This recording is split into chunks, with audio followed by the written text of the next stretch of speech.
Bonjour, chère maman épouse. J'espère que tu vas bien.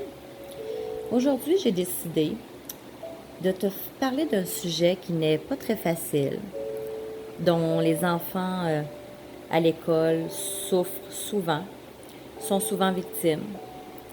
L'enfer de l'intimidation. Donc, moi, j'ai écrit un article à ce sujet sur mon blog éducationchrétienne.com, éducation-chrétienne.com. Ça s'intitulait L'enfer de l'intimidation en témoignage. Donc, je vais vous livrer mon témoignage car la personne dont cet article parle, c'est moi. Alors, voilà mon témoignage. J'étais jeune. Lorsque j'étais jeune, moi, j'aimais tout le monde. J'avais d'excellentes notes. J'étais très bonne à l'école. J'avais vraiment besoin d'amis.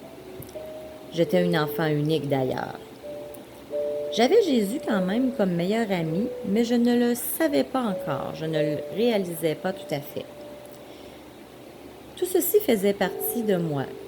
J'étais une personne à part entière qui avait la vie devant moi. J'aimais la vie.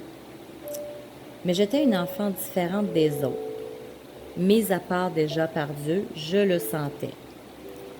Mais tous ceux et celles qui avaient décidé de me faire vivre l'intimidation, pour eux, j'étais déjà différente. Pour ces personnes-là qui avaient décidé de me faire vivre l'enfer de l'intimidation et de me faire victime. Comme dans Lévitique 20, 26, vous serez saints pour moi, car je suis saint, moi, l'Éternel. Je vous ai séparés des peuples afin que vous soyez à moi. Étant jeune enfant, j'avais débuté l'école primaire. J'étais en première année, dans les termes qu'on utilise au Québec.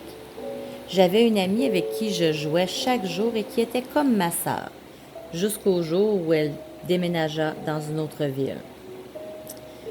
Je priais aussi chaque soir. J'aimais Jésus, mais j'avais une forte dépendance affective.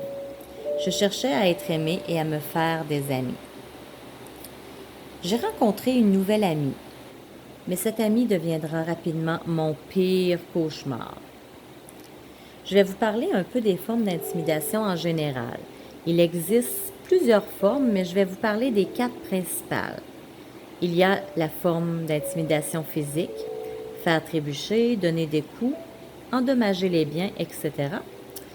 L'intimidation verbale, insultes, moqueries et bien d'autres. L'intimidation sociale et émotionnelle, comme par exemple salir la réputation par des mensonges, des rumeurs, faire des grimaces, etc. aussi. Et la cyberintimidation, qui est le fait de salir la réputation par les médias sociaux et les sites. Toutes ces formes d'intimidation-là, je les ai vécues. Je vais vous donner des exemples de ce que j'ai vécu, mais je vais omettre des détails parce qu'il y en avait beaucoup plus que ça et il y en a que c'est très, très difficile pour moi d'en parler.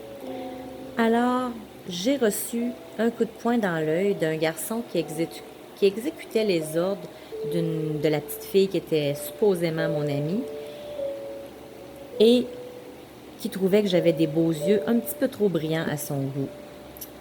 J'ai aussi reçu des jambettes à plusieurs reprises. Lorsque je prenais l'autobus scolaire, par exemple.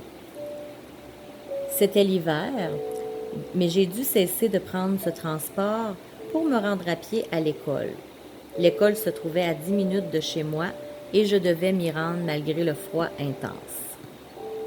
On m'a déjà collé de la gomme à mâcher sur mon manteau neuf, acheté de peine et de misère par mes parents qui étaient plutôt pauvres. On m'a lancé aussi de la gomme à mâcher dans mes longs cheveux bouclés lorsque je prenais encore l'autobus scolaire. Ma mère a dû me couper les cheveux, plus courts en fait. J'ai des enfants aussi à l'école. Il y a des enfants qui m'ont encerclée afin de me cracher au visage, chacun leur tour, me tirer les cheveux et me traitant de noms inimaginables. Mon ancienne amie aussi, cette personne qui me faisait vivre l'intimidation, a réussi à convaincre la moitié de la classe et même d'autres élèves dans l'école de ne plus me parler ni de me regarder pendant une journée. Et je vous dirais que ça s'est éternisé au-delà même.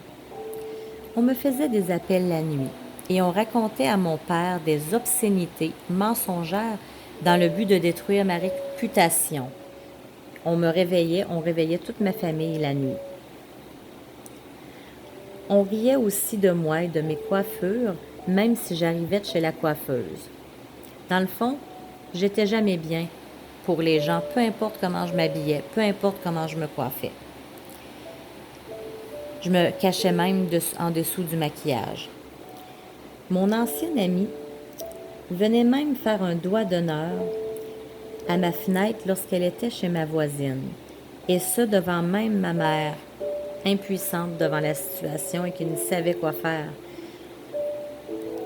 On me suivait même lorsque je quittais l'école. On me suivait dans l'école aussi. On dérobait ma collation en cachette. Et j'en passe. J'ai vécu bien au-delà de tout ça. Tout cela s'est passé à l'école primaire et à l'insu de mes parents, la plupart du temps. Mes parents en savaient un petit peu, mais comme la période de la gomme à mâcher, mais je ne leur disais pas tout parce que je ne voulais pas que mes parents s'en mêlent, j'avais trop peur. J'avais trop peur des conséquences. Si cela se savait, je préférais garder le secret. J'avais même supplié mes parents de ne rien faire. J'avais extrêmement de crainte, surtout que mon ancienne amie vienne chez moi. Elle était la fille aussi de l'amie d'un membre de ma famille qui avait du pouvoir et de l'argent, donc beaucoup de contrôle sur ma vie et la vie de mes parents. Donc j'en avais très peur. Mais c'est ce que je pensais. Je pensais qu'elle pourrait me faire quelque chose. Mon seul espoir était mon ami Jésus, en qui je me confiais chaque matin, ainsi que Marie, sa mère. J'ai vécu de nombreuses blessures parce qu'on a détruit mon image en gestes et en paroles. On a brisé mes rêves aussi en m'empêchant de devenir une adolescente sereine et en me faisant vivre dans la peur, la honte, l'insécurité, à l'école et même en dehors de l'école. On m'a empêché d'avoir des amis. On m'a volé mon enfance surtout. Mais cela ne s'est pas arrêté là car même si j'avais changé d'école et de ville pour faire mon entrée au secondaire, l'intimidation en témoignage n'a pas cessé pour autant. Ça s'est continué par la suite. Mais la bonne nouvelle, c'est qu'on peut guérir et être restauré en Jésus, en Christ. Je vais vous lire 2 passages aussi dans la Bible, dans la parole de Dieu. Le premier, c'est de Jérémie 30, 17. « Car je ferai venir ta guérison, je soignerai tes plaies. L'Éternel le déclare, toi qu'on appelle rejeté, Sion dont nul ne se soucie. »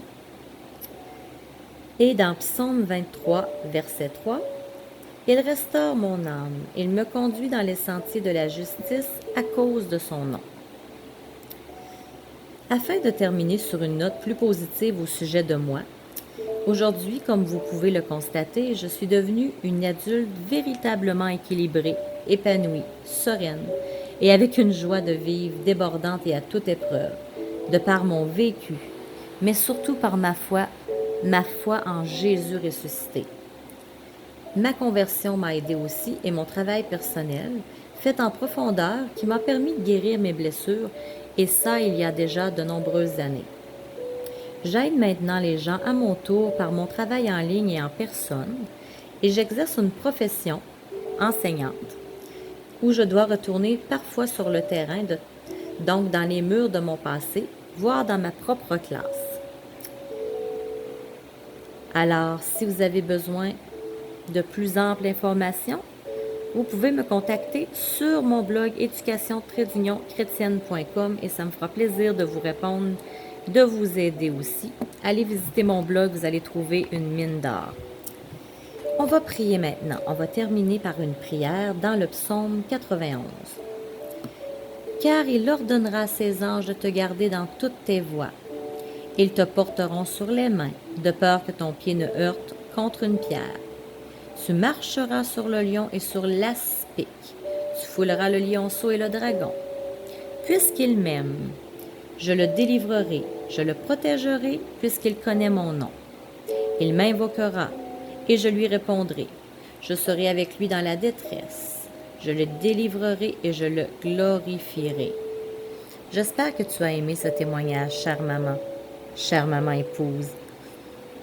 Tu vois, on peut s'en sortir, hein, même si on vit de l'intimidation avec Jésus, l'Esprit Saint, la Sainte Trinité au complet, Papa bon Dieu. On peut se sortir de cette intimidation.